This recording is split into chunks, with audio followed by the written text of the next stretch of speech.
When I ask landowners what trail cameras they use, most of the time they tell me they use 3 to 4 different brands. All depends on what was on sale over the last few years. Some of them just use one brand and they're pretty loyal to it. That way they only have to check one app. But in this video, I want to show you what I've been using for the last 3 years and how it's really helped me learn what the deer are doing and gives me a much better idea of how many deer are on the property, as well as being more accurate with the buck-to-doe ratio. About 10 years ago, I started using Browning trail cameras because their video quality was very good. It showed me different things about deer behavior, where bucks come from and where they go to compared to does, and how some bucks just flat out don't like trail cameras. That's when mounting them at 10 feet up became an absolute must for me. It has made a huge difference when it comes to seeing more deer and getting more than one pic or video of the same buck on the same camera. The only issue with Browning cameras back then was I had to intrude into the area to swap SD cards. So I only swapped cards and cameras that were in the easy to get to locations, but for the cameras in the more sensitive areas, I waited until December to swap those out. Then I started using cell cameras, but they would only send photos. So I would mount a Browning next to them so I could still get the videos later. Then one day I noticed the video of a Browning camera was picking up a clicking noise from the cellular camera. Now, if a 60-something guy that's half deaf can hear that clicking noise, you know a mature buck can hear it. When the cell camera manufacturer said they had no plans to fix it, it was time to move on. This brings up a controversial question about cell cameras that tends to really trigger some people. Are they making noise that humans can't hear? Is there a high-pitched frequency that animals can detect? Can they detect the cell camera's 4G frequency? If some experts claim that 5G is harmful to people, it makes you wonder if deer can detect a 4G signal. I'm not an expert on cellular technology, so I have no idea. But I do know I'm not the only one who notices a decrease of bigger bucks on my cell cams over time, even though they don't see my cameras when mounted 10 feet high or more. It makes you wonder if they're avoiding a small area around cell cameras.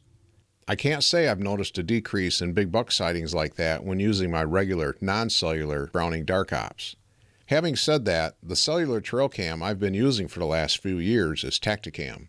A few things I really like about them is that they take both pics and videos, and you can set up and edit all the camera settings right on the app with your phone on the fly.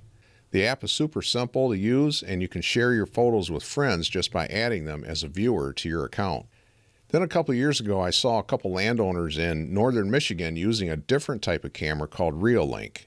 They're technically a security camera, but these guys were using them as a trail camera on their food plots. Right away, I'm thinking they were running on Wi-Fi or cables back to the cabin. But really, they run on the cellular network just like any other cell cam does with a SIM card. There's an internal rechargeable lithium battery pack built into the camera that's recharged by a solar panel that's included with every ReoLink. No need to ever buy batteries for these cameras. Now, when I got 3 of these cameras, they were white, so I just cameled them up with some flat black and gray spray paint and used a plastic fern as a stencil. Since then, they've come out with a camo version called the Keen Ranger. Same camera, different color. Another big difference is they're a video-only base camera that records deer movement for 5 to up to 60 seconds. The video clips are all stored on the SD card in the camera, but you can access all the videos anytime you want just by using the ReoLink app on your phone. If you want, you can also have the camera send you an email notification letting you know there's deer activity on the plot. And you can also share the login details of the app with friends and family so they can access it as well. But even better, you can check to see what's going on in your entire field or food plot in real time with live streaming through the app on your phone. So if you're sitting at home bored and want to watch the deer on your food plot at around sunset, you can pull it up with your phone or watch the action on a laptop, a desktop, or a big screen TV with your desktop app. But I'll warn you that you might not get much else done during hunting season. Now, if you have a blind or tree stand that's tough to get into without spooking deer, you can open up the app on your phone and check if there's any deer on the food plot before you head out there.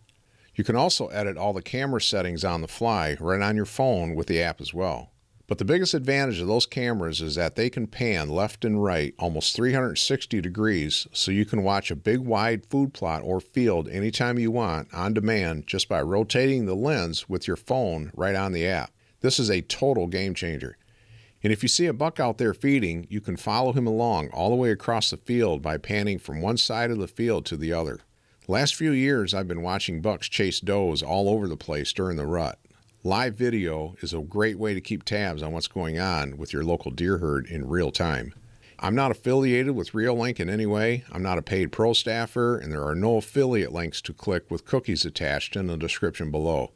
I simply recommend what I use and hope it can benefit my clients and viewers.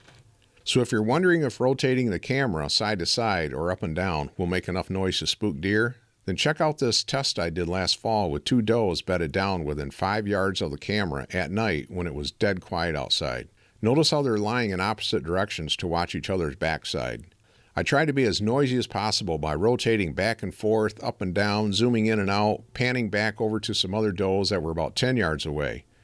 Not only did they not hear the camera that I could tell, they never noticed the IR illuminating them as I was moving back and forth. The sound quality from the onboard mic is good enough to hear bucks way out in front grunting during the rut. It also has a speaker on the camera, so if you happen to see a coyote or trespasser walking across the plot, you can yell at them with your phone. I tried it once on a doe that was close to the camera and it really freaked her out.